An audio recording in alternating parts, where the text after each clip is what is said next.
I do not have a joke ready, which probably makes as many people laugh as the jokes that I usually come up with. So we're just going to roll right into Connect This. What's up, Travis? Well, I was just saying, I laugh. Okay. You're hilarious. I appreciate that. Vote of confidence from my co-host, Travis Carter, who has done 51 episodes with me of this show, and today is 52. It's been a wonderful 1-year anniversary over the past 2 years, Travis. Well, do we? I think our biggest accomplishment is the full gigabit symmetrical standard that the FCC has passed into law. I really commend you and Kim and Doug on your leadership on this topic, and I'm looking forward to the very rapid adoption of 2.5 gig as the national standard. USA, go America.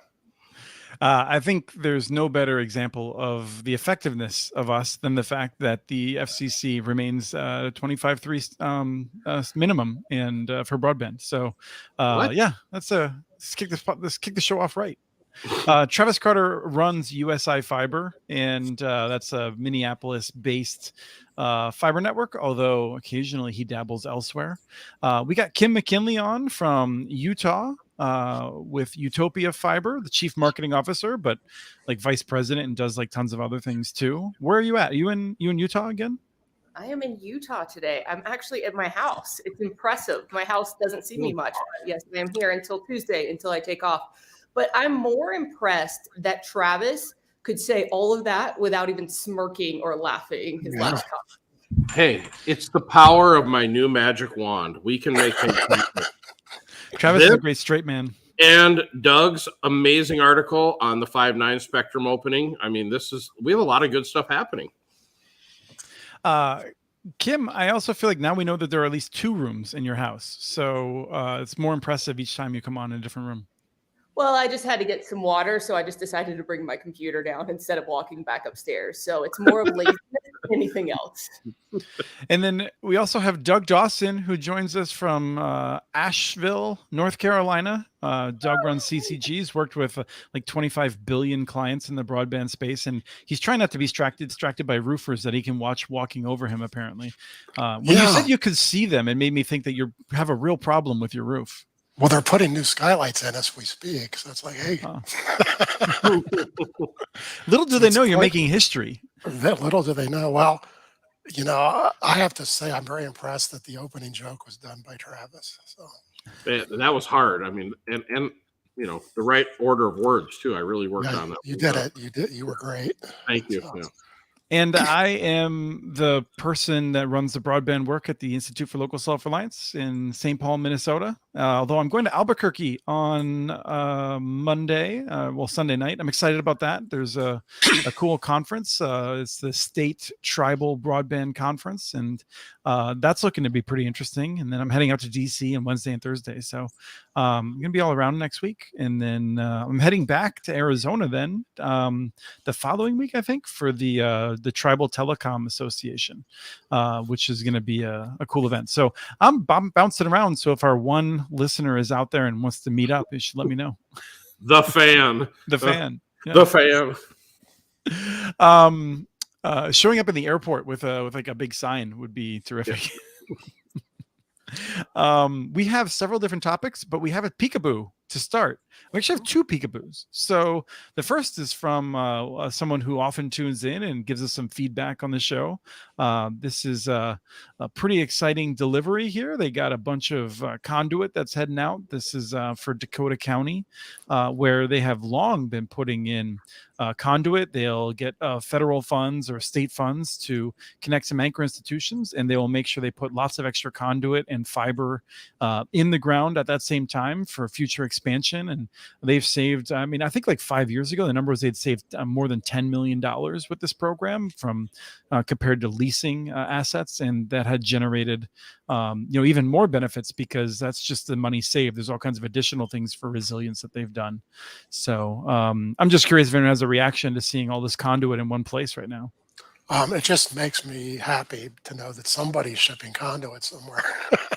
Well, there's an article about Colorado Springs where I believe Underline has been working diligently in the Colorado Springs utilities getting ready to build. And in the story from the local paper, they had an overhead shot, and I don't know, it must have been like 90, 100 conduit spools. They've been stockpiling it for quite some time, getting ready to build out to like 200,000 subs or something like that. And maybe it's 200,000 people. No, it's I think it's 200,000 passings. Yeah, it's Oh, a wow. big town. Yeah. Yeah. So, yeah, I mean, this gets back to an interesting question, I feel like, which is we keep hearing about the shortage. And I don't know, are people just being super quiet, or are they all just paying higher rates and getting the job done? Well, from what I'm hearing, conduit is not in short supply anymore. Okay. It's some of the other stuff. So, yeah, I'm not hearing anybody having problems getting conduit. Kim, are you taking notes on where this is so you can send a thief in the night? We're looking for the address here. There, on the way. Yeah. Trucks are already there to come take it. But no, it's great to see this kind of action. And I think that you're going to see more and more of this deployed as more and more money is being funneled out to the cities, the towns, and even people like Travis who are building it privately.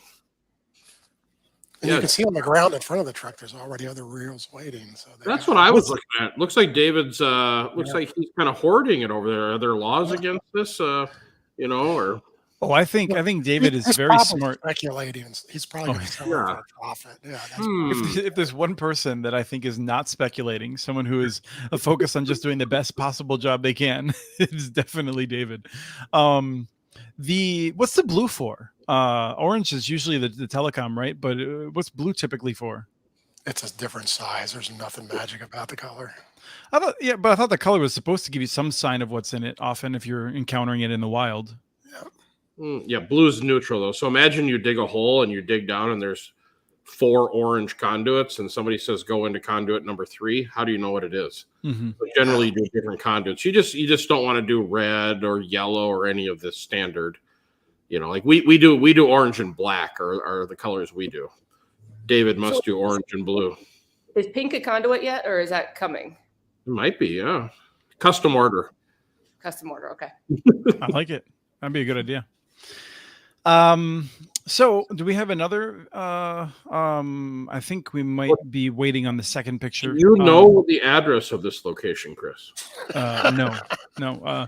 David, like I said, David's very good at his job. He just sent me the picture without any metadata or other information, so I could not track it down. This can't be here though, because do we have hills like that in the background? And that looks like it might be a supply of dirt for something else, perhaps. Like I could imagine a utility like having just used storing dirt like in a facility. I mean, this is Dakota County, which is a very strong metro presence, and then a strong suburban presence and a strong rural presence. It's a large county, and this could be in a lot of different areas. Well, you've grown up in the Midwest when you think those are mountains. So Kim probably sees something different than that. I was like looking closer, and I'm like, that's a mountain. Travis, those are clouds. Around here, those are huge. We're about 30 feet past the end of that building, I believe. So, We have the second picture ready. This is something that Rye captured when he was out and about. It says it's in northern Minnesota, 30 miles north of Bemidji, along a county highway. All right, Kim, you want to take a stab at this one? Yeah, because I'm so great at this game. Let's go. All right. What is it? Go for it. Well, Brad. I'm going Weather station. Weather station. Yeah, I'm going weather with a security camera and a wireless backhaul pointed towards the ground. Must be going down. That's my guess as well. So, and it's not a real powerful backhaul, just enough to get you there. So, yeah. Yep. That's my guess. See, because there's the wind vane, so I think that's what it is. Yep. So probably some weather guys can like look and see what's going on out there. Yep. I do appreciate how dedicated Rye is to the job to stop and take these pictures for you, Chris. Yeah. Yes. No. Rye is without a doubt. I mean, we're blessed with a lot of great people, but Rye is does too much for us, and we don't deserve him. I myself did going camping, brave a bunch of ticks to get a photo that I want to share when I remember to get it off my phone. of something to bring up a conversation about rural infrastructure. But Travis, were you waving your finger at me? Yes. Sorry, I don't know the right way to do this here, but so this is our 50th peekaboo we've done. No, I don't think there's that many. I think we've done them more infrequently. Okay, well, let's just say 40. So, and I think I've done them all. This one, right? Is there any chance we could put that back up? Because there's an opportunity for Chris to show off his skills here. How about the poll on the left, Chris? What is that? Looks like a telephone wire to me. Yes, that is the power pole. Okay, all right. Oh wait, so okay, I'm confused then. Like usually for power, I'm isn't it telephone on the bottom and then power on the top? Or I guess that the voltage is a transformer there on the bottom. Yes. Mm-hmm. Okay, so those are both power then. One's at the top is just a higher load. Would be my guess. Yeah, Even you if got it's not a higher the load, it's a separate line. Yeah. separate. Yeah. Okay. All right, there you go. Chris's first peekaboo. Well done, sir. When I see single lines, I default to telephone because usually in where I'm at, it's usually multiple lines for power for AC.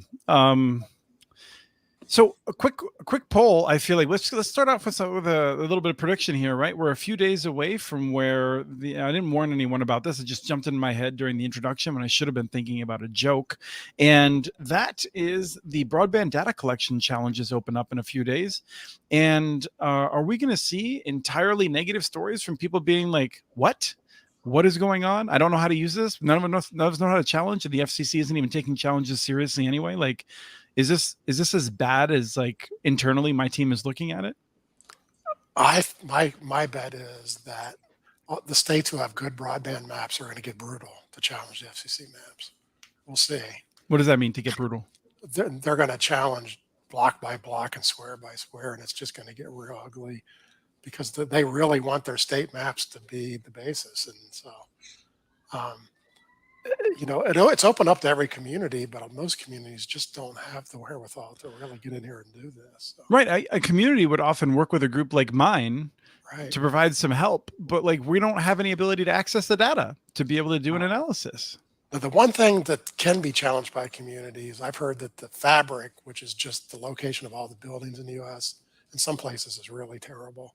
Communities can challenge that by going, hey, you missed 1,000 buildings in my county. Or entire Alaskan Native villages. Yeah, exactly. So I think we're going to see those kind of challenges if they're looking, so we'll see. So it could be a big dud or it could be really quiet. Nothing happens. But let me ask you, Doug, how many states do you think are taking this so seriously that they're going to have great data too? Well, not the states that only have like 2 people still in their broadband office. They're not going to do anything. Right? I'm trying to figure out I can do this. 6 states. 6 states will get it good. That's what I'm. Oh, is that the bet here? Yeah, that's the poll. I'll say 8. Hey, hold on. Do we have like a legit bet happening here? No, we're having this is a. Well, it's going to be. It is going to be hard to evaluate what it takes for a state to be like correctly getting it right. So we're going ballpark. I mean, I feel like I'm at like a little more than 10% of states. Doug is at like 15% of states, maybe. Kim, what do you think? I'm going under Chris at 5 states. Yes, you didn't take mine. 1. All right. It's just going to take a little while to find out, but yes. What is that one state? Rhode Island. Rhode Island's got some good people working on it. No, I got Rhode Island. I mean, they are the Singapore of America. They've got not a lot of dirt to deal with. So if they can't figure it out, no one's going to figure it out. I just feel like, we tried to talk to some reporters about this, and I just don't know enough to be able to help reporters. And the people that know enough don't want to talk to reporters about how ridiculous the secret contract is, about how no one has access to the right information, about how, no one knows what's going on really. It's a disaster. I mean, it's just, I don't want to keep just using the word disaster over and over again, but it is deeply frustrating. It is a not serious approach to dealing with an essential infrastructure. Well, before anyone even saw it, the NTIA, the head of the NTIA basically said, we're not even going to bother with this. We're waiting 6 months. Yeah. Yeah. To wait till there's a long time for the challenges, which we did not think was going to happen. I think we all thought the NTIA was going to speed along into it. Right. Right. Which means BEAD grants in 2024 now. But I just have to say that, like, I really appreciate that they're not going to accept the map until it's better, but they don't have to wait for the map to get started. They have to wait for the map to get finished, but they don't have to wait for the map to get started. I don't. So deeply frustrating. Do you think if they're like communities, because are they going to not wait for the BEAD money? Are they going to take their destiny into their own hands and start doing the financing on their own? Or do you think they're going to continue to wait for the BEAD money, which would 2024 is Doug's prediction? I'm working with a dozen counties who are using their ARPA money as seeds for grants to go ahead and get this done. I mean, I'm working with several counties who won't have any need for BEAD.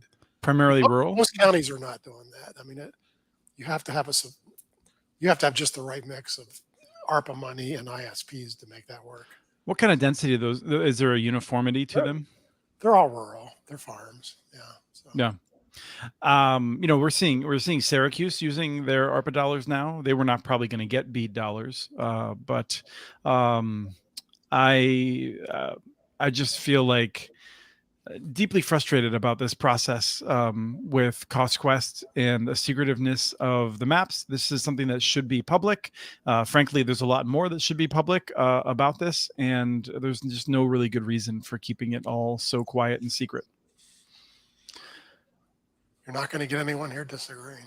That they don't want, they're keeping it secretive, because would they get anywhere if everybody was criticizing them during the process either? I mean, to be the devil's advocate on this. Travis, did that qualify as Chris being surprised or not? Oh, I need a drink. Yeah. Hey, sorry, Kim, did you submit your data yet? Did you guys do it? I think they are working on it if it hasn't already been submitted. Yeah, I know they're. I'll tell you what, they're on you though to get that data, which is so ironic to me. We don't qualify for any of these programs. We're in an urban area, but boy, they're sure interested in our data, which I don't quite understand. You know, they're very interesting. But I mean, I just think that no matter what they do, they will not win. We're going to criticize them for being not transparent. We're going to criticize them if they're too transparent because we believe their data is wrong and they're doing it the wrong way. If they're transparent about it, it offers the opportunity to get it right. That's why I favor the transparency. Transparent about what though? About the fabric and like where they think different services are. And I feel like the FCC is not about being transparent or avoiding conflict. It's about what they can do to avoid the incumbents being too mad at them is what it feels like. And then particularly because we have a 2-2 FCC, right? Like, I don't know what deals are being struck by Jessica Rosenworcel behind the scenes. Presumably, like, there's some amount that she has to give over to the 2 Republican commissioners who are not serious people on this stuff, who are just trying to figure out how to advance their own political careers, who are more interested in how they can like try and have stupid culture wars about big tech rather than actually dealing with the real harms of big tech. Like, so I feel for Jessica Rosenworcel, but like, this is just not serious.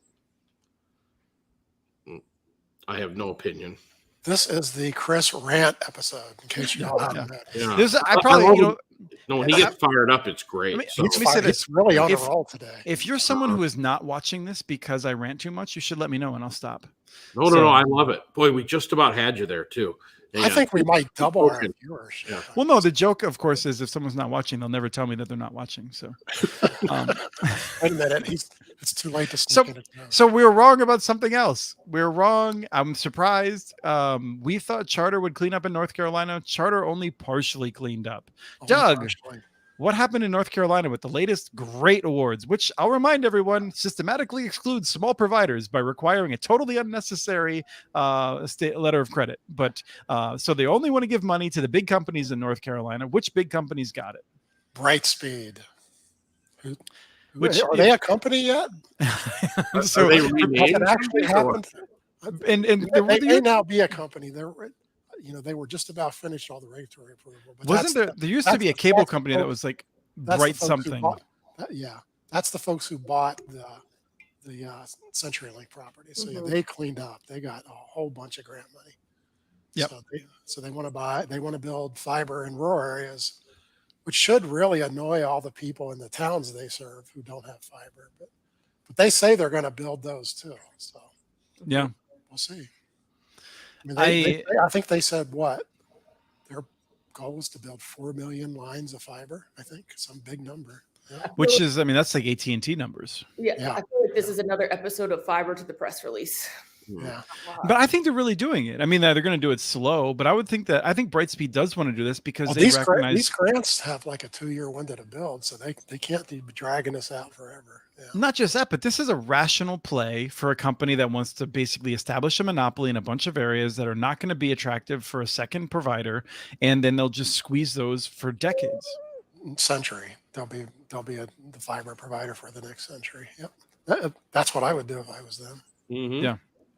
Well, if you were mean and them, which I guess is them. So related to that, Frontier and Windstream collectively have received more than $200 million so far. So, recently bankrupt companies who became famous for refusing to invest are now just taking taxpayer dollar after taxpayer dollar to enrich themselves and to build networks that, like we said, will probably be the monopolies of the next year. This is how American capitalism doesn't work. And Frontier is also famous for cheating like crazy on grants over the Kim was going to say something awesome. I was going to say, this is how you know they didn't lay off the lobbyists when they went on bankrupt too. Hang on, Chris, is this once in a lifetime opportunity that are we squandering it maybe, or what's going on here?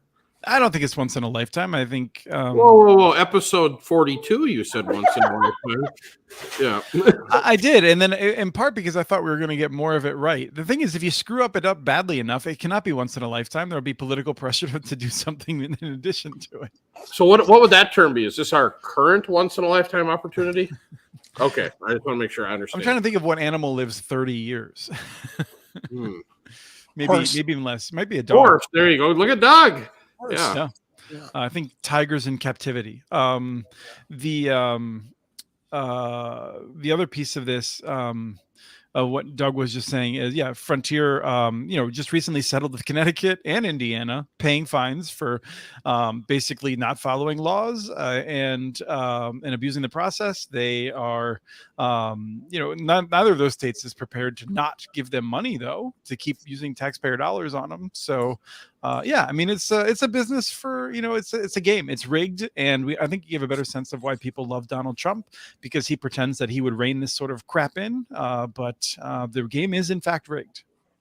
Well, I really like the process of giving a fine out and then giving back more money than the fine. I think that's a really interesting way to punish these companies. So, yes. The answer is a seal and a giraffe, by the way. I don't want to leave that hanging out there. It's going to bother the fan. So, Mike. Thank you, Travis. Mike, there's the answer. Pretty worried about that. Yeah. So I feel like I don't want to spend too much time on the big companies, but anything else on them? I saw Comcast cleaned up. Just where did Comcast clean up recently? They got a bunch of grants in one of the states. Right now, they are second nationwide in the amount of grants. And are you kidding? Who even knew they were going after them? Yes, they are second. I just read that yesterday. I think it was Ohio that gave a ton. No, but I think someone added up nationwide, and they were number 2, and I was shocked by that number. Yeah. Yeah. It doesn't surprise anybody. I mean, Chris, it might surprise you. And it surprises me. I'm surprised that Comcast is number 2, like straight up. Like, I mean, I honestly, I would expect it to be, CenturyLink and or Lumen and Brightspeed or whatever. Like, that's or not Charter. Surprising. Yeah, Charter. Yeah. So, Travis, do you need to take another shot for this? That Chris is surprised about something? No, but can I ask, probably maybe the dumbest question I've ever asked? But I really don't have any idea competition. How it works. Yes. Has there ever been a concept of where smaller companies borrow money? It's not really a grant, but it's like a deferred loan. This is probably what the SBA is fundamentally about at a smaller level. And if you meet some success criteria, the loan is forgiven, and if you don't, then you're obligated to pay it back. There's federal loans through the RUS that are pretty substantial. They have several billion to lend, but they don't forgive them. So they don't. Okay, I just it just keeps ringing through. They're at subsidized interest rates right now. It's at 2%. So because if we were to grant Kim $25 million, and we said, all right, Kim, when you get your 5,000th rural customer hooked up, we will forgive it. Or if 7 years goes by and it hasn't happened, then you need to start paying us back with interest. I'm just curious. Well, I think it's an interesting approach. These programs generally have to be designed to take into account both honest and dishonest actors, and I think that's a challenge. And part of the problem, I think, Travis, is if a business is not succeeding in hitting its metrics, it's not necessarily going to be able to pay back the loan. Well, I understand, but then somebody ultimately is liable for it, or is it just the taxpayer that's liable for it because that operator didn't succeed? Well, you have to remember the original way the electric co-ops were built. The federal government gave them all 50-year loans. They didn't forgive any of them, but that's a long enough payback. They gave them a chance to make it work. So. And they gave them a monopoly service territory, which is really the key part of making that work. But let's be honest, if you're the fiber provider in an area, you're a monopoly anyways. I mean, nobody's going to, I don't think that's true anymore. I mean, you look at like Colorado Springs, Mesa, Arizona, like, No, I mean, these are outliers right now. Rural areas. No, rural. I mean, no one's going to come and overbuild you. Well, there are edge I cases, but I'm not convinced of this. I mean, I don't know. Like, I would say that I think that is a common opinion, Travis, and it is a majority opinion. I'm not convinced of it. I just don't understand the motivation. If the federal government's going to give you a grant, basically free money, what incentive do you really have to perform? And if you owed the money and had to pay it back, well, you'd be out there every day busting hump to make sure you got subscribers hooked up. You know, this is the third serious question. We got to stop doing this on Friday afternoon. Well, I figured it was the dumbest. No, question. so Travis, I mean, this is where like it is a fundamentally different question to ask that. Like, what is the motivation of Lumen to perform? There's not. Like, Lumen doesn't care. What is the obligation of a WISP that's like going to fiber and starting to build out in an area? It's pretty serious. Like, they take it seriously. They're in this not to make money. They're in to serve their neighbors generally. And they have to do it right or they fail. Right. Yeah. And not only that, like, they don't have a team of lawyers that will be like, well, actually, if you read the contract, like blah, blah, blah, blah, blah, you know, like they're screwed if they don't perform. If it's a co-op, like there again, you have that same sort of thing where they want to serve theirs. If it's Utopia, like, you know, like Kim and Roger and the team are out there measuring themselves based on like how well their communities are doing, not how well the network is doing, really, in a lot of ways. I care about how the network's doing. I'd say it's one and the same. The more network Kim gets built, the better the community serve. I've just always been curious about this, just handouts. I've never seen a scenario where, what's the motivation for these folks? It goes into when you get something for free, how much do you work for it? Yeah. Or it goes into like what we've talked about with the ACP program. If it's free or you give free for like service for free, how many people are going to work for it? It's the same thing. I get your point, Travis. And what skin in the game do you have to really perform and provide the best service? I'm just wondering how it works. You know, remember, we don't qualify. We're in an urban setting. We have to borrow traditional money from the bank and pay it back. And if we don't succeed, I don't have a house to live in. So that's kind of the way it works, you know. But you got to remember the math. In a lot of these rural areas, even if you get a 75% grant, you put in 25% money, it's still barely going to work. Okay. Fair enough. Yeah, and in other places, you looked at that. You looked at a few rural areas. It's a pretty hard case. You know, I can't figure out the logistics of how people make this stuff work.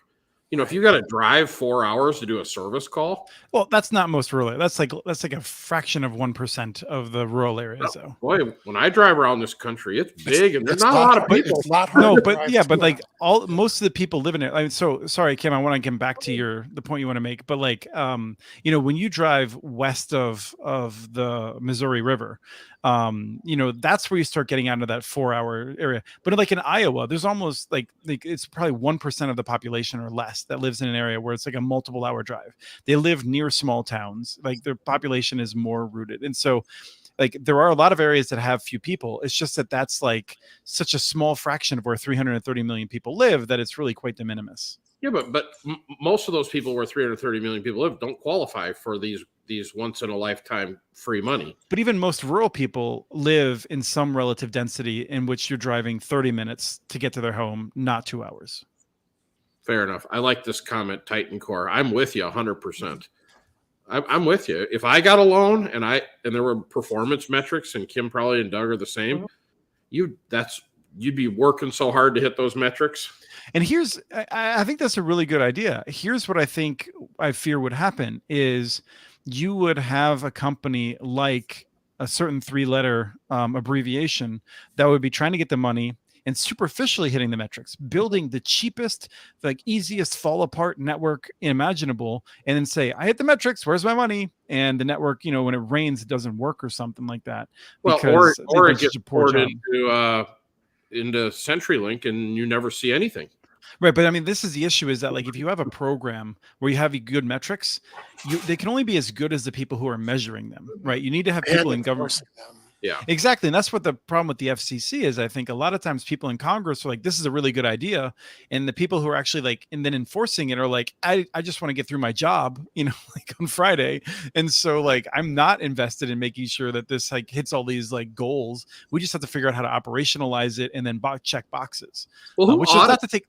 Well, who audits these networks? So if the FCC audited CAF too, and I don't believe there was even 1 millimeter of enforcement. So, yeah, exactly, and that's where like and you have to understand. Then the pressure is that if at the FCC you have people who are like, we're going to really like uphold the law, then what happens is that get rid of them.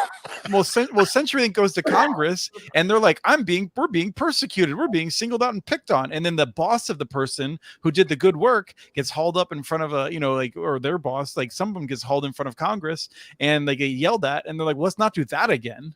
So like, all right. When you live in a corrupt system, this is what you deal with. Then my other harebrained idea, and I'll be quiet. A certain percentage of this, I think, should be allocated to companies with like 100 employees or less, so that some of these entrepreneurial companies that are doing good work out there in rural communities for their neighbors. I mean, my buddy who runs a rural ISP got $150,000 from, I don't know, some free government program. It was a life-changing amount of money for him. And the amount of improvement he was able to do on the network was exponential. So, all right, there you go.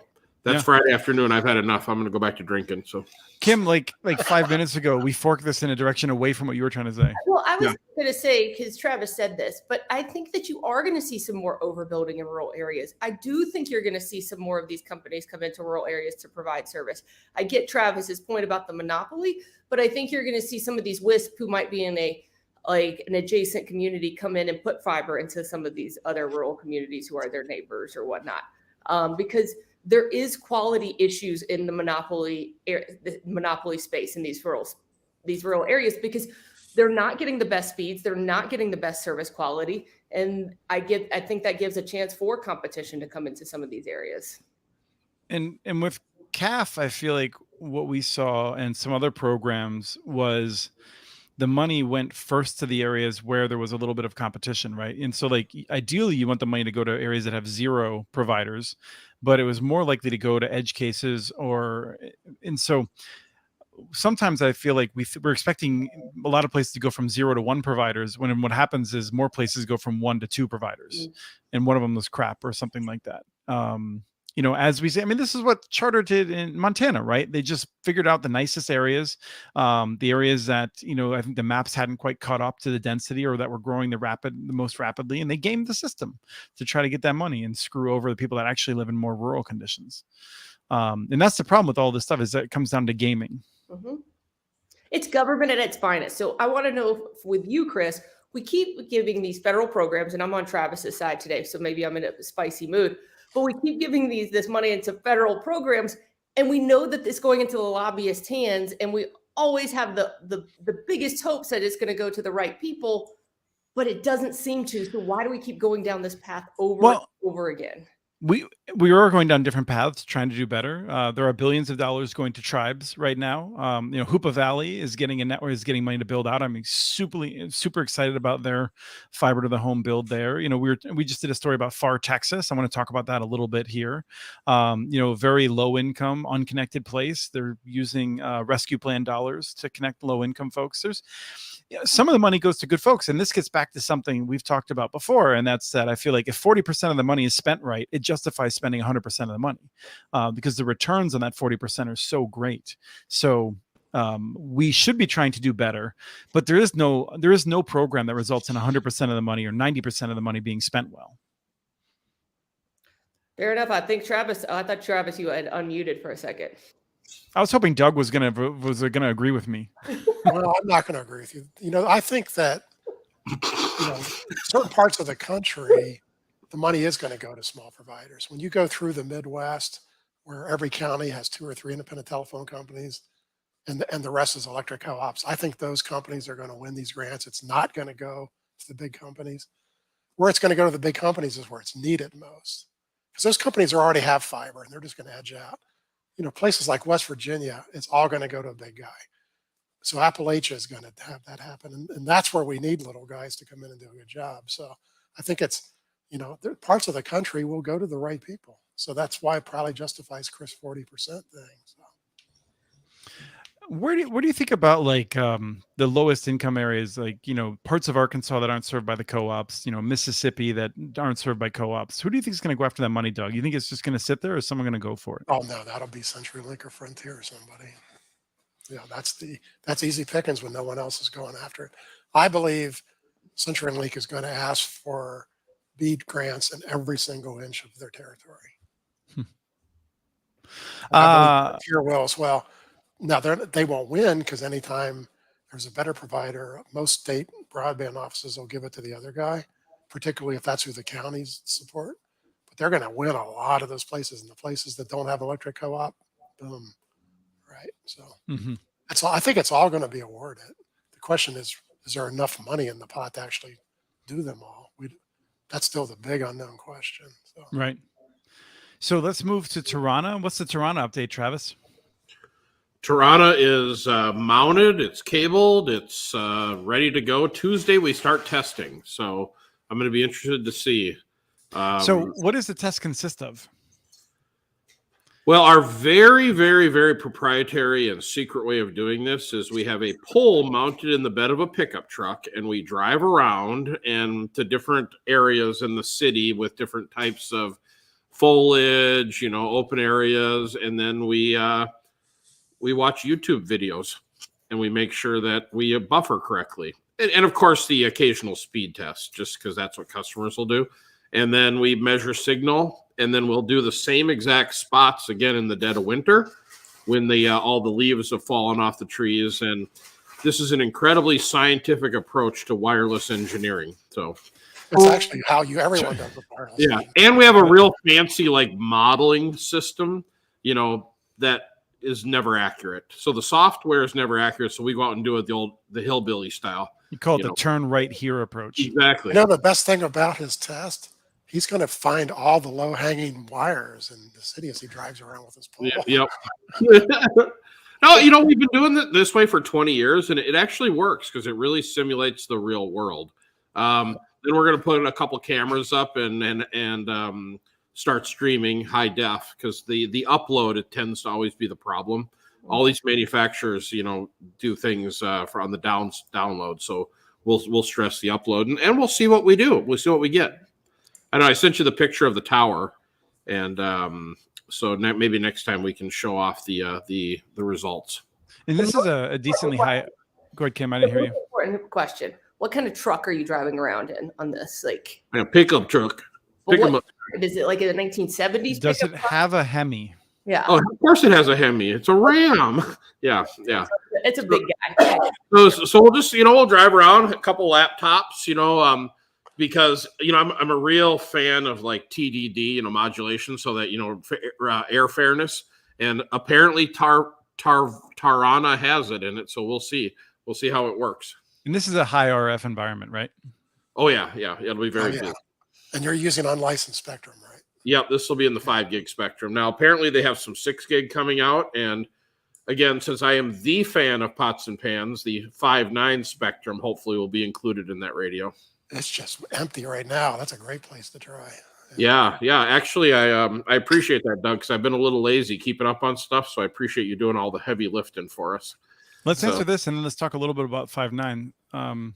So this is the part that I've gone in kind of blind. I just ordered everything, all the Cadillac solution. The financials on this are going to be very challenging, I think.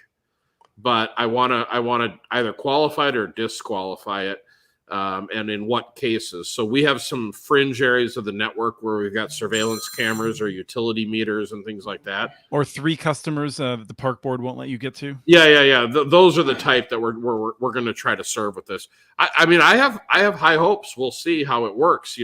What I've been told though, unlike most wireless systems where you just put it up and it either works or doesn't work, this takes a while to evolve in your environment. Is it AI? Is it going to take? Is it Skynet? No, No, what I understand it does, it's AI in that it tries and tries and tries till it finally finds a safe spot. It's more of just a repetitive trial and error and just narrows in. So it's not real AI, but yeah, it's an interesting concept. Yeah, we'll see. I mean, I'm like all these things go in kind of open-eyed, and we'll see what the reality is. If it works like they say it would, it will fix itself for the winter, and it'll fix itself for the winter. The most expensive trial I've ever done, though. So hopefully we'll get something from it. Are you sure? Because weren't you divorced before? Yeah. Boom. A few times. Yeah. I think that was probably a more expensive trial. Yeah, that was correct. Bogus on fire today, on fire.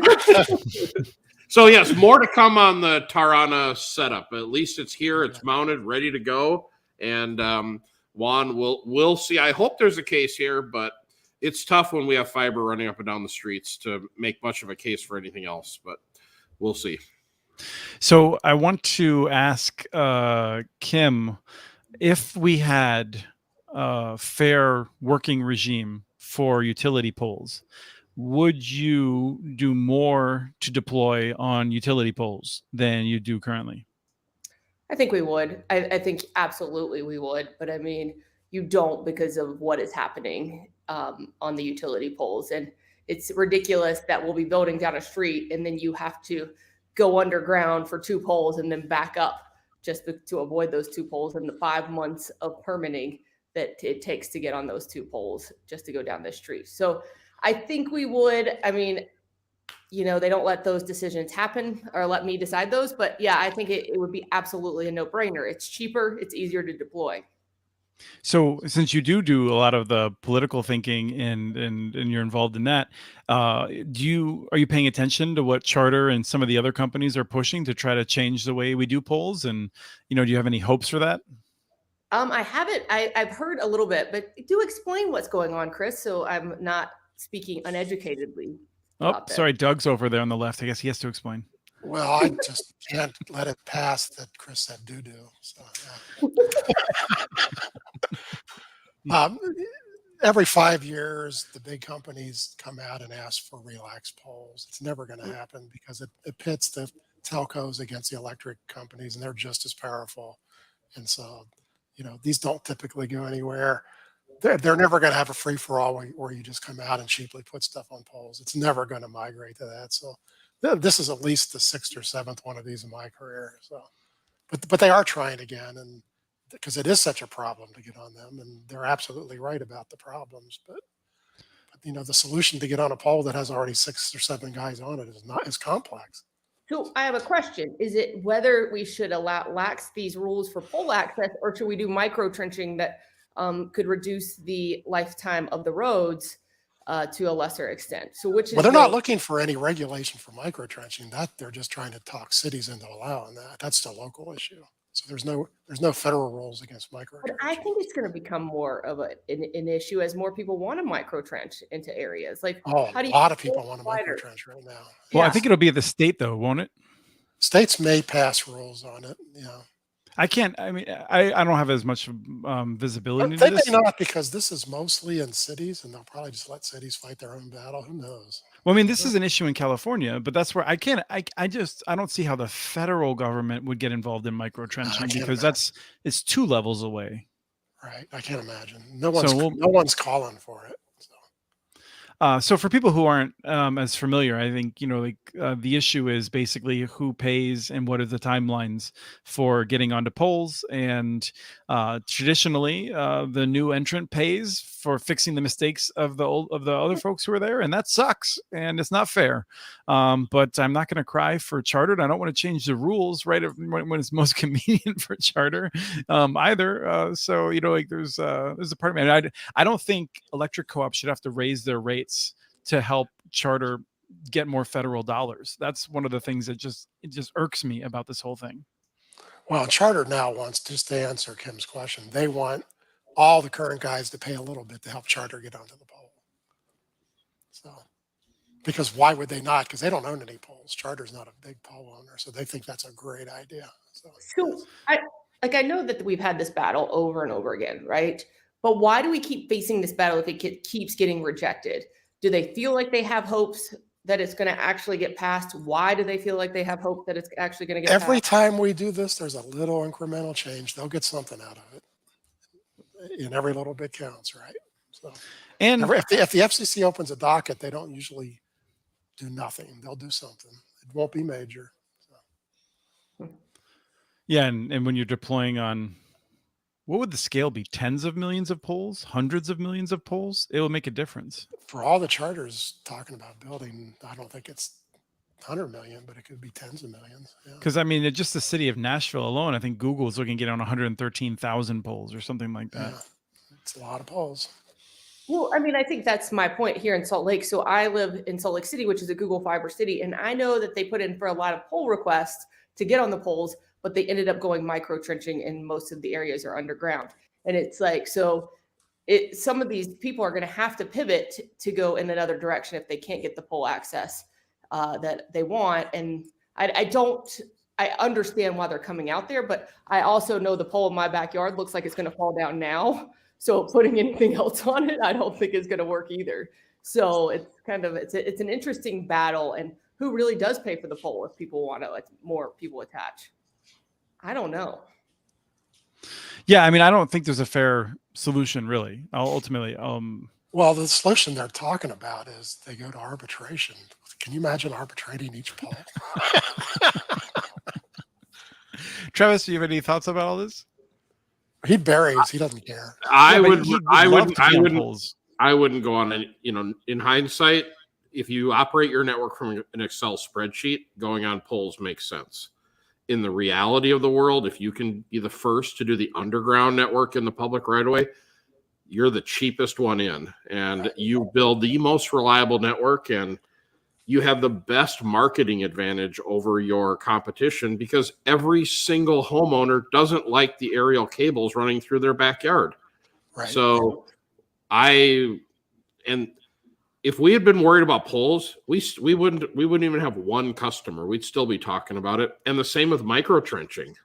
To try to get like these cities to approve that, it's going to be challenging, I think, for most.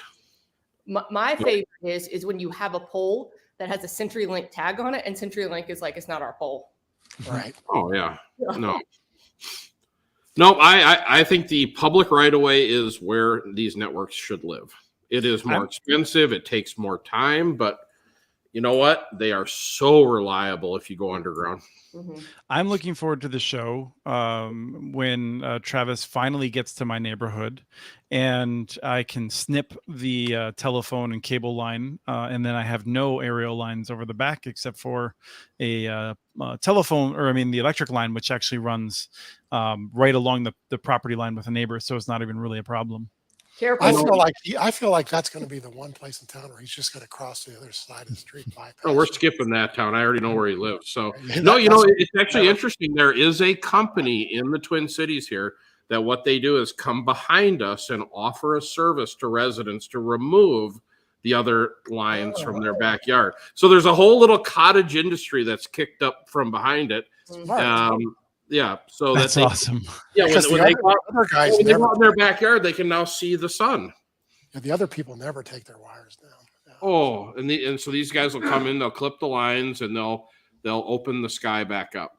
Kim, what were you going to say about safety? I think I said I clipped my line when I got fiber into my house, and you know what I did is I clipped my sprinkler line under the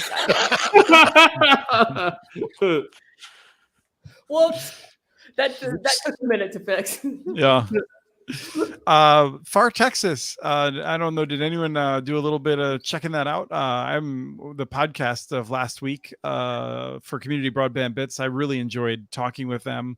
I feel like it's a fascinating model. City of like 70,000. They're building out in record time. They are offering $25 a month service. It is a city that has a tremendous percentage of low income folks. Almost the entire town qualifies for ACP, and it looks like it's very intriguing. Is the way I think of it.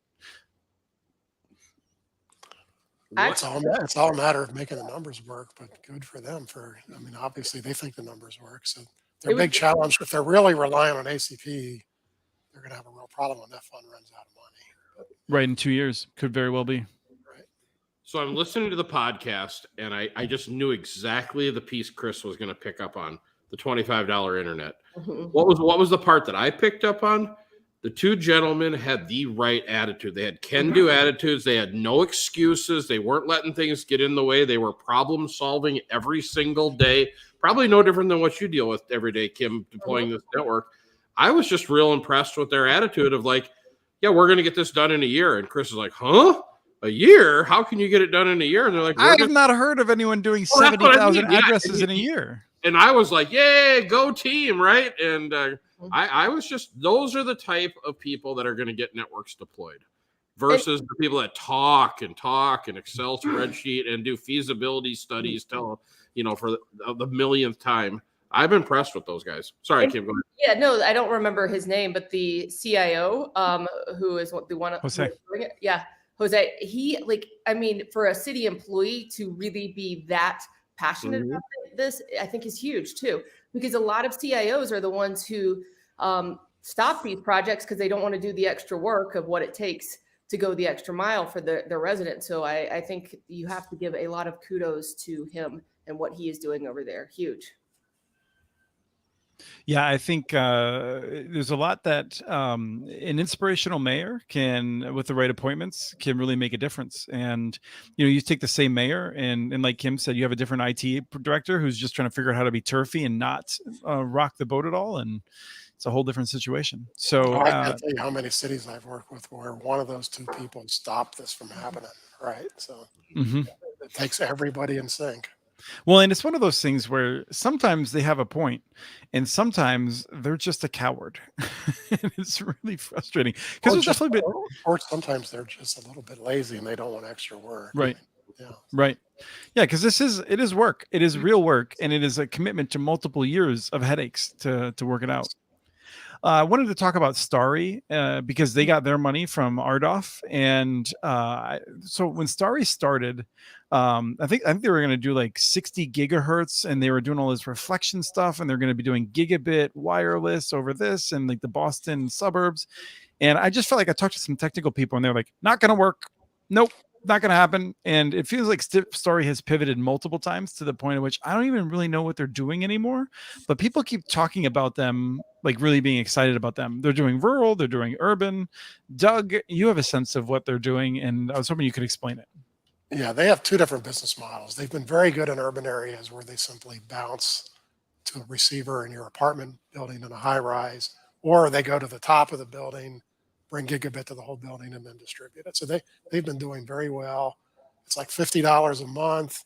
It's guaranteed at $250 symmetrical. And people are just buying it because it's a really good deal compared to Verizon. Are they using like a proprietary technology or what are they? They're just point-to-point microwaves for that. I mean, they have their own version of the microwaves. What they do is they use one of Travis's favorite, time division multiplexing, so that they can send and receive on the same wireless link at the same time. Most people have one link this way and one link back. So they share a link to do both at the same time because they say that rarely is either link completely all that busy. So they do have their own version of the radios, but it's unlicensed spectrum for the most part, or it's the very cheap $50 licenses. In the rural areas, they are still doing the bounce thing. And so, and they're not to the rural yet, but that's what they just won. But in Columbus, Ohio, they come to a neighborhood, they put up a transmitter, and then they bounce from customer to customer to customer. Right now, I believe they're using 12 gigahertz, and only they know how far they go before they have to put up another one. Again, they're not trying to do gigabit, but they're trying to do 2 megabits. It seems to be working. They claim to have 40,000 customers, which is pretty impressive for a trial. And so it's also a giant metro, but so 40,000 in Columbus alone. And then all the suburbs. I mean, it goes right. way out to the edge of those 20 or 30 towns that are there. In the rural areas, they're going to use the same thing. And to me, that's where it just seems to fall apart. But, the guy who runs the company's name is Chet Kanojia. And he invents all this stuff, and he's just apparently a genius. But the trouble, you can't really bounce in rural areas from house to house when you can't see your neighbor. So it's hard to picture how they're going to make it work. That's what he says he's going to do in those areas. He now won. Obviously, he convinced the FCC to give him the RDOF money. So again, he didn't do the same thing like Resound Network and a few of those. He's not promising gigabit. He bid at a lower level of the RDOF, and he's promising like 200 megabits. Can he do that? We'll find out. Can he do it symmetrical? It sounds like a big challenge, but he's been making it work elsewhere. But in areas with trees and hills, and it just doesn't seem like that can work. But we're going to find out. So the trouble is, here's what I hate about all these federal programs. Those areas are now off limit to other federal grants. Right. If his doesn't work, those people are never getting fiber. They're just off limits. Well, I think they'll get fiber. It's going to be a while. Well, a long while. They won't get out of this round of stuff. And so, he basically won the monopoly license. And so it's a trial technology. I'm still a little bit surprised that the FCC decided to try it. So. Travis, did you want to jump in? Well, I wanted to kind of take Doug's and segue to a new topic of passion, if you would entertain me for the next 90 seconds. I am trying to start a new moment, whatever here, to talk about people sitting in their homes that when they go to a content on the internet, let's just assume that starts in a server in San Jose, rides a fiber optic cable all the way across the country. And if you're on Kim or ours network, it rides fiber right into your home. Please go to Amazon and for $10, buy one of these Ethernet cables and plug in. I can't tell you the number of buffering issues we've been dealing with lately because people want to do wireless for the last 10 feet. So please, if you can plug in, this is what they look like. Well, Travis, aren't you delivering like the latest generation of wireless routers? It doesn't matter. These $2 chips that these Samsung TVs put in their televisions are so cheap. And right next to it, there's a little plug. You plug that into your TV, plug that into your router.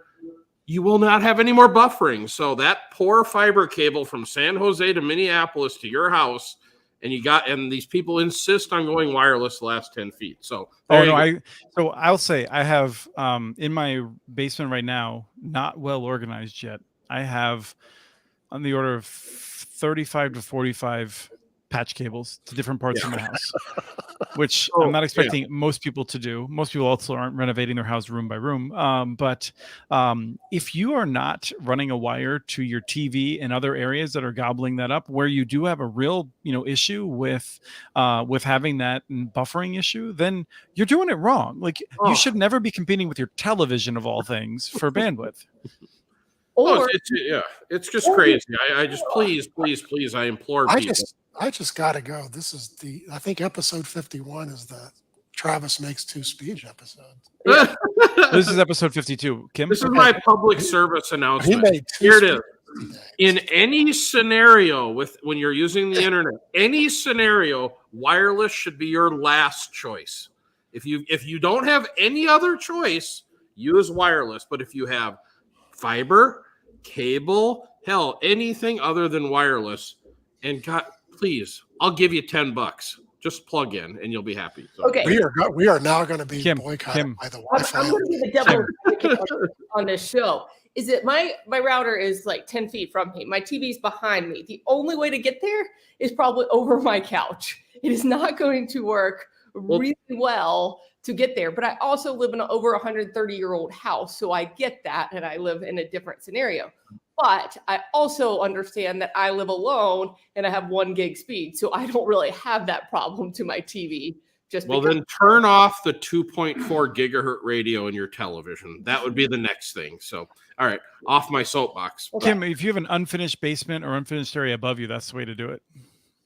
You can't get to that because it's all old houses don't do that. Yeah. I have a 100-year-old house I'm working on. That's where I've been for a while. I mean, it's it's an interesting. I have an outdoor ONT from the provider I have, just because I was like, you're not, because they wanted to penetrate through the house, and I'm like, not happening through the stucco and the brick, and the stuff is, half the house is going to come down if you do. I'm so with you though on that, Travis. Monoprice.com, great place to pick up cables. Just have extra ones sitting around. I feel like we've switched roles here. So Chris is like, some of the federal programs are not going to work, and then he said they were going to work, and now we have Travis giving speeches. What is going on this Friday afternoon? I don't know. You're gonna start wearing contacts, Kim, and we're gonna be like, I'm fully in opposite land. And I'm gonna get a button-down shirt. And we're gonna Exactly. Yeah, Doug's gonna put a tie on, huh? Last topic.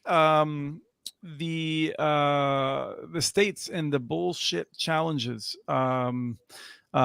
Real interesting. I feel like thing coming out. I mean, Doug, you just wrote about it, didn't you? Or were you planning on it? I feel like I sense that you have that story in the future. I haven't written about it yet. No, I'm sure I will. Yeah. Actually, I have written about state challenges several times. Yeah. This is something that I think states can fix on their own, but this idea that you can make thousands of challenges and be wrong 900 times and still be able to make more challenges is just ridiculous, and it's unfair. I mean, we talked last time we were together about that. Well, you're a state that fixed it. In Minnesota, if you challenge a state grant and you're wrong, you can't do any more challenges for 2 years. So you do not casually challenge a grant. States need that rule. We talked about it when the folks were here from Louisiana. So, yep. Do you feel like, I mean, so the cable companies are the ones that press the FCC hard to say, oh, speed tests can't be trusted. That Peggy Schaefer had a great response. Maine's collected 33,000 speed tests, and the idea that like, oh, they're probably all just suffering from some Wi-Fi bug or issue. Like, according to Travis, they are. Okay, hold on. But whose speed tests are they using? Because I don't think it. So, Travis, let's be clear about one thing, right? These are speed tests that are trying to figure out if people have basic connectivity, not if they have multiple gig support. Well, hold on. We already established at the beginning that the new gigabit symmetrical, FCC ruling is passed. So, because as well as I do, the Minnesota speed test is not well done. No, I disagree with you. The Minnesota speed test is well done for people that are trying to figure out if they have the most basic off-net speed access. If you're trying to prove that you don't even have 25.3, it works fine. So. Yeah, it works very well. Fair enough. Okay. If you're trying to like say like, can I saturate the gigabit pipe? That's not what that speed test is for. It's not. No. And so the cable companies, they're basically use that, and they're like, well, the speed test doesn't accurately represent that we can deliver a gig, and so therefore, we shouldn't be using it anywhere is ridiculous. And the FCC bought into it for the purposes of this broadband data collection. And I'll just say once again that like this is the kind of crap you expect if you do not have an expert agency, right? Like we have an expert agency to try to avoid these kinds of dumb things happening. And I just realized Rye left us and I'm supposed to be swapping around who's in what pain, and like so I'm deeply frustrated by it, and I feel like I'm hopeful that states will recognize that they do need to take the speed test seriously. That doesn't mean that it's it's not the fifth gospel that they have to worry about, but like it sure is something they should be looking at. When you have 33,000 tests telling you something, you should learn something from that. Well, and here's where the critics are wrong, because again, you have 33,000 tests, and if you look at all the rural customers, and not one customer has more than 25 megabit download, not even one, they don't have broadband. You may say, well, yeah, the guys are showing 15, they really have something different because of the Wi-Fi issue. The fact is, when nobody hits the marks, and then in that same test, it's going to show that nobody has more than 3 megabit upload. That place is miserable. That's all the speed tests are supposed to prove. And for challenge purposes, I think it's perfect. But they are now rolling out the speed test suck issue. So. Yeah. Right. And this is the cable companies have been working on this with academics in a way that I think is the worst aspect of academics. With academics who are paid for an opinion. Yes. The worst. Well, I think There are some of those, but I think there's also other academics who have this sense of no, this speed test is not 100%, in this direction, and so therefore, and I feel like these are the academics that kill me because they don't have any sense of how the real world operates. They're just they don't know what their answer is being used for, right? Mm-hmm. The fact is they're correct. Not one speed test is 100% accurate. It never is. Take a speed test. Just in the 1 minute you're taking it, it shows 75 different speeds. What's your speed? They can't be accurate by definition. And that's why the most important thing of the speed test is that it is a vast open library that has billions upon billions of tests on which you can try to learn something, because every speed test is flawed. And trying to understand that, like right now, if I do a speed test and I have like multiple neighbors who just happen to be downloading the Apple patch or something like that, it's going to be different than if I take it 3 hours from now. So not if you're using Kim's network or ours. Sure. Yeah, no, that's fair. I appreciate that. Because you can overpower the shortfalls. It's the technologies that barely work to start with. So. Then we should spend more federal money to deploy those even broader. I think that's a good strategy. The better technology? No, whatever they're deploying today. So trying to get you wound up, Chris, because you seem to get off. You're awfully happy now. You were really going there for a while, and now you're calm. Well, see, I'm hungry now. Hangry. He's hangry. He's hangry. No, I'm going to try and do this on the fly. I'm hung-stracted. Are you still drinking like the water and eating healthy? Because that's probably your problem. It is. And in fact, I've been eating healthy, and my wife has a peach pie cooling, and a peach pie is my favorite pie. So, and you're not allowed to have it? Oh no, I've been saving up for this. So I'm very much looking forward to this. So I think we'll wrap up on a high note, and that's that I am very excited at the work we've been doing with tribes and the Tribal Broadband Bootcamp, and the kind of enthusiasm that we see. I feel like there is a lot of disappointment out there. There's a lot of people who I think still aren't really on a path to be connected. We're not taking the urban challenges seriously enough as a country, but I mean, we are getting some things right, and I feel like that's exciting. I just was checking, we did get a few comments from our fans. One of them says, "I love Chris's rants." Mm-hmm. Yes. Yeah, I should have put that up there right away, but I think that came right around the time that Rye was leaving, and I felt like that might be an abuse of my authority. So I don't want Rye to demote me and make Kim the producer here or something. It's gonna happen soon. It's inevitable. Yeah. So.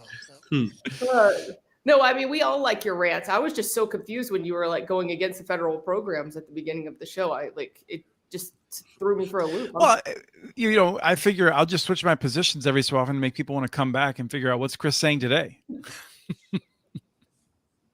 It only took 10 shows for you to be like, this is the funding opportunity of our lifetime to this is opportunity. Now it's like, it's never going to work. Maybe 40% at best. No, that's well. I think I did come up with the 40%, 50% lines pretty early. But I do think that to Doug's point, Doug, you made this point that you don't know, how much of some states are going to have substantial shortfalls. BEAD is not going to cover everyone. Other states are going to totally screw this up. We still this money barely touches 80% of the population, many of which perceive themselves to have a broadband problem. I feel like we are building to the same thing we had in the 80s, in the 90s, with the hatred of the cable companies, and then there being a political opportunity if we can overcome their power to make things happen. And so that's where I do think it's a little bit. People want to use the time of a lifetime. That's fine. I don't think this is the last thing Congress is going to do that's going to have a major impact on broadband in the next 10 years. I've been predicting in 10 years, this is a little hard to do a 10-year bet, but we will have an urban broadband program from a federal program. So put it on the calendar. And then we're going to really see what Travis thinks. So. I mean, 32. So let's check back on this in 2032. You know what? If the feds want to use Minneapolis, St. Paul as a trial area, I'm more than happy to take grant money. So yeah, but I mean, right now, what we need is cities to step up and to do more than saying, "Hey, Travis, when are you going to fix this problem?" Because that is a problem that a lot of states are doing. And cities that are is doing. a whole nother conversation for another show. I will tell you that major metropolitan areas are far more political and slow than the rural communities are. So you are correct, Chris. Trying to get something actually done can be challenging in major cities. I do have a question for you, Chris, because math is not making sense to me. You said that 6 states will do this right, but 40% of the money will go to good use. So Right. So, first of all, those things are not connected in my head, and I feel like it's really aggressive of you to like try to ask me to be consistent here. I mean, I thought we were friends. Were you? What do the kids say? Were you triggered, Chris, or what? Yeah, I have to go to my. I have to go have someone hold my hand. But I would say, I mean, in defense of that, I mean, I would say that some of the states that do it wrong will still award some money in good ways. Some of the states that do it right are going to give some money to bad actors. And one of the things that I've often ranted on is that we can't be afraid of screwing up some of the awards. We need to move ahead, but we need to do it in a way that is not just the playbook of the big companies. So that's the challenge, I feel like. I just had to call you out on your bad math and make you feel better on Friday. You kind of now know math is not where he puts his arguments. So. Yeah. I did drop my computer science major in college because I found that it was too mathy in the late 90s. I just wanted to do interesting stuff with, I've been doing HTML and I was using PHP to write JavaScript on the fly for like conference vendors and stuff. And at a time when I couldn't find anyone else doing stuff like that, and it was really fun to be figuring out how to make all that stuff work. And then I'm like doing all these like weird algorithmic stuff with just like in Mathematica. And I was like, it's not for me. So I did political science and I didn't have to work hard again.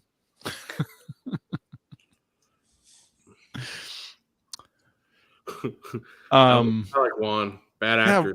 Spelled Frontier wrong. Where do we put Frontier? I like that. Oh, okay. So I didn't get the joke at first. Juan's clever. So with that, I need to figure out how to take us out. I think otherwise we're here forever and it's a long weekend. I know Kim will eventually leave. Just drop the mic. We are trying to. My schedule is painful, and I really appreciate the people that are working with me on it. We are trying to do a show in next week that will be about the future of LTE and whether like community networks and things like that should embrace LTE or not, and whether unlicensed spectrum is where we should be like really enthusiastic. And I feel like it'll be an interesting discussion about the merits of each approach. So I'm trying to get that set up for next Friday, and then hopefully in 2 weeks again we'll be back with Kim and Doug, assuming that I have not yet systematically alienated them. Still working on that for our regular show. So that is the plan. We don't have it scheduled yet, but maybe by the end of the day or Monday or something like that, we'll have a plan together. You just got to know the one way to trigger me is bad math, just so you know. No, I can. I'll give a hot tip, and I feel like Travis, I feel like you know this too. Like if you want to impress someone, just the sense of order of magnitude of different numbers, like if I talk about like 1 billion American citizens, like I feel like it's pretty quick to know that a person doesn't know what they're talking about. So like order of magnitude of numbers, the ability to just do back of the envelope math, I think is super. It makes them more credible. I just want you to know we did good math. Giraffes live 30 years. Travis. Exactly. Yeah. And seals, apparently. Seals. So who knew? Yeah. I assume that it's a big stickler for Kim too on this. From a marketing perspective, math is super important. I got like the top score in algebra in 9th grade of like the standardized test. So, I mean, that's my prize. That's the only thing I've done that's successful. I continue to love the fact that your title is Chief Marketing Officer as you do like all this other stuff. I assume like a lot of people probably just don't treat you seriously because like you're a woman and in this field and whatnot. And like, you're just like, whatever, I'm just going to do my shit. Yep. Keep going. Drink my sparkling water and my wine glass. Travis, show us your gigantic rum and Coke again. No, this is just Nah, what? we know what it is. People from your area may have never heard of this, but this is how cheap I am. Diet Shasta. You ever heard of this? Yeah. Oh my It's God. like, But is that 20 literally- cents a can. I mean, I think they Is that pay to you save money? They pay you to no, take. I like the way it tastes, and it has sucralose in it. That other stuff gives me a headache. So, Well, pay think you. about it. There's behind me is my sparkling water maker. So we all are cheap. Ooh, I like it. My See? wife dug out in a conversation at a cabin with friends. We brought up Clearly Canadian, and I just said I've been looking for it in grocery stores, couldn't find it anymore for like the past 20 years. You can still get it shipped to you. And so I got a case of Clearly Canadian seltzer water. That's just the blackberry is just so good. I remember it from my youth. Yeah, the weird like bottle. It's the same. Yeah. I'm putting them in stores again. They're coming back in stores. So Okay. In the Yeah. Northwest primarily, I think, from what I could tell from my research. But like, it is a Canadian company, and like, there's some places in the Western grocery stores carry it, but not out here anywhere. So, yeah. I like it. Yeah. So, people that want us to talk more about our drinks, definitely let us know. But I'm about to release everyone. Thank you all so much. It's been another lovely show, and we'll see you all again soon.